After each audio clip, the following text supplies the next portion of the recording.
Hey, welcome back. Sorry about that. We're experiencing a little technical difficulties coming into the new year, new Frank zone, all that stuff. But we're back with Rebecca Harrary. She's the president and founder of CasePack, committed to promoting awareness about the rise in anti-Semitism. Before we got interrupted, we were talking about the executive order, the Hanukkah executive order, and the need for more legislation. Right. Well, the executive order was signed by President Trump during his annual Hanukkah party, and it was based on the Title VI of the Civil Rights Act from 1960, which states that anyone who is receiving funding, they cannot be federal funding cannot be discriminated against based on their race or their ethnicity or their gender. And so by doing that, essentially what Donald Trump has done is he has said that the Jewish people are more than just a religion, that we are indigenous to the state of Israel. And of course, the Jews know that, and most people know that. I mean, it's our history has been, we've been on the land of Israel for over the last 3,000 years in one way or another. And so now, any colleges or universities that are entertaining these pro-BDS, that's the boycott, divestment, sanctions movement, they are out and out anti-Semitic and racist, and they are discriminating against Jews. So President Trump will withhold federal funding from those colleges and universities, and that is a major coup and a major mark against anti-Semitism. I want to bring Frankie into this discussion because he's been at my side, and we've had a lot of dialogue about, anti-Semitism. My friends over at the Republican Jewish Coalition gave me this. How nice. Which is a Trump yarmulke. So sometimes when we do Jewish-based pieces, I wear it. Okay. If you don't mind. Blessed are you. Thank you very much. It matches your top, so there it's good television. Yes. But where's Frank? Where's Frankie? Would you move Frank? Oh, yeah, you've been in the Frank zone. There he is. Good to see you, Rebecca. Rebecca, I know you were a big part of this march across the Brooklyn Bridge yesterday. 20,000 people turned out, Republicans, Democrats, people that are independents, non-political. I'm wondering if you can, and we have some photos of you at that march yesterday on the Brooklyn Bridge. Just describe to us what the atmosphere was like and how people are feeling about this recent rise in anti-Semitic crimes.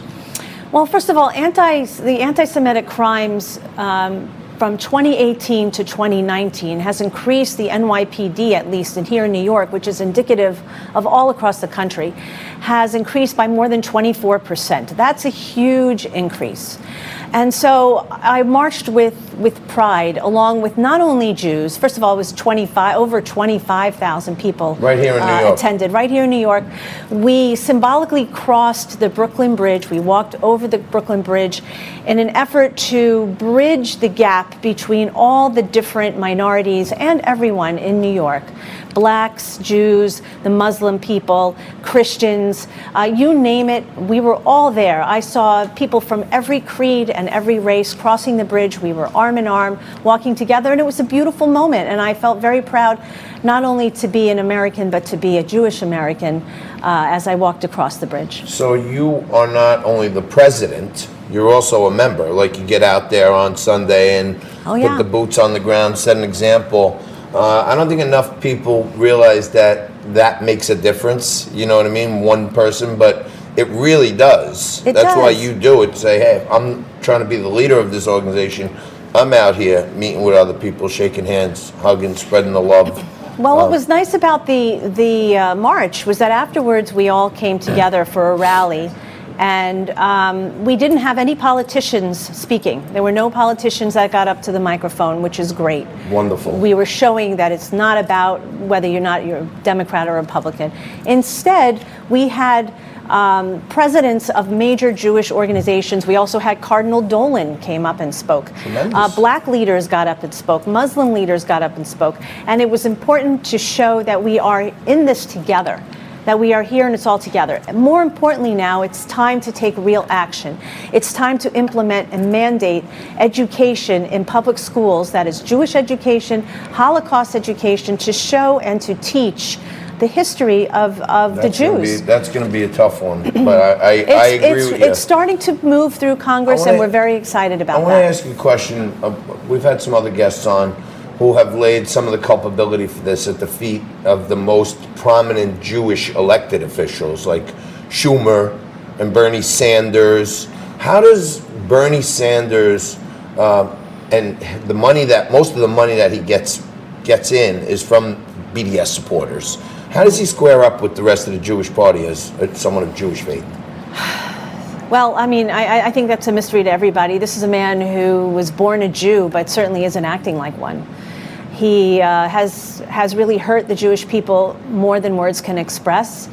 He has said all kinds of things with regard to moving military funding, if he becomes president, God forbid, away from Israel and to the Palestinian military, which would do nothing more than, serve to act as 100% attacks on Israel. So let me ask you this. So it doesn't even make sense to us. I'm Catholic. In the Catholic Church, they have this thing called excommunication, where if you do something like so horrible, the cardinals and the bishops and the knights and the rooks, they all get together and they could excommunicate you, basically throw you out of the religion. Does your religion have that? Or? Well, that sounds pretty tough. I would say that if we had something like that in the Jewish religion, Bernie Sanders would be one of the first ones that we would consider. He has been nothing but rotten to our faith and the Jews as a whole. Well, thank you for that very somber and not subtle observation. You got to remember at home that all these different causes that we talk about on here, we're one of the only platforms that lets you talk about this stuff. So go out and find out more about Case Pack. Find out what other rallies, see if there's something you can do. It's not only about anti-Semitism. Today it's anti-Semitism, tomorrow it's the next religion. You gotta grab a brother or a sister and get down to these rallies and let your voice be. Review for you, and then we're gonna kick off hour 2 with Michael Tracy talking about Iran right after this. You're watching Liquid Lunch.